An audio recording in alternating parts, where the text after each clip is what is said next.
Hey guys, Matt here. Today I'm taking a look at a new disc from a pretty new company that's signed a lot of pretty high profile players to contracts this offseason. Eric Stenstrom, Eric Oakley, I believe James Proctor, several others, and that is Clash Disc, formerly Nico Locastro's sponsor. They're getting a lot of noise sponsoring several other players, and they have several discs that appear to be very popular. I've seen some butters, mangoes, and popcorns out in the wild. People seem to be liking them a lot. They say the Wild Honey is one of the longer distance drivers for your intermediate type players. But one that Eric Oakley throws, and I always kind of look at what he throws because we tend to like a lot of similar discs, is the Pepper.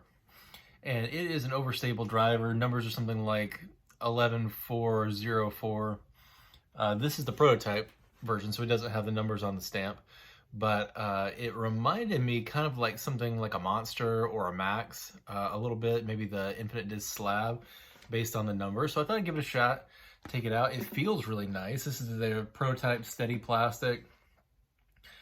It's got a fairly high wing, very like sharp taper here that flares the bottom, which usually is a good indicator that this is going to be pretty overstable. It's got a little bit of shoulder here, you can see right there, but it's not like really far from being a pretty much flat top.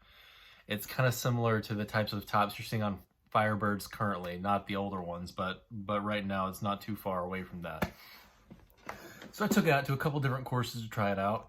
One time was at the new Boundary Waters Hawk course. I actually hadn't played there before, so those lines were kind of an adventure with the disc and the hole. And then out to Deerfield the other day. So I hope you guys enjoy it. And maybe we'll learn just how spicy this pepper is. I'm starting at the Boundary Waters Hawk course, my first time playing it. I'm thinking it's going to be really overstable, but it doesn't hook up quite as much as I thought. It stayed a little bit straighter, so I give it too much anhyzer. So on this one, I give it a little bit of hyzer, trying to get through that tunnel, and it wasn't quite enough. So I'm dialing it in a little bit, and on hole, I think this is 17 here, finally got it nice and level and put it in the circle on the right side. Jumping over to Deerfield. This is hole 4. I'm trying that big backhand line. It's a pretty good, like 325. Not bad for just that overstable. On hole 7, I'm trying this really funky forehand line. Ends up by the basket. Another funky forehand line on 12, really wide, and then it hooks up late, skips up, and gets into the circle on the right there. On 13, kind of trying it on this lower line, trying to get it to hold and not go out of bounds either long or right, and does pretty good.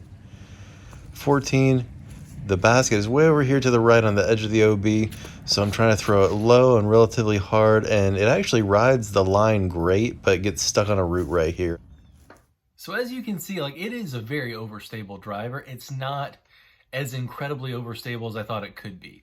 If you're used to throwing something like a Max or a Slab or a Flare, something that is relatively fast and hooks up really hard, you know, your flick type disc, it's not quite there. It's maybe a little quicker feeling than those. It feels really good in the hand.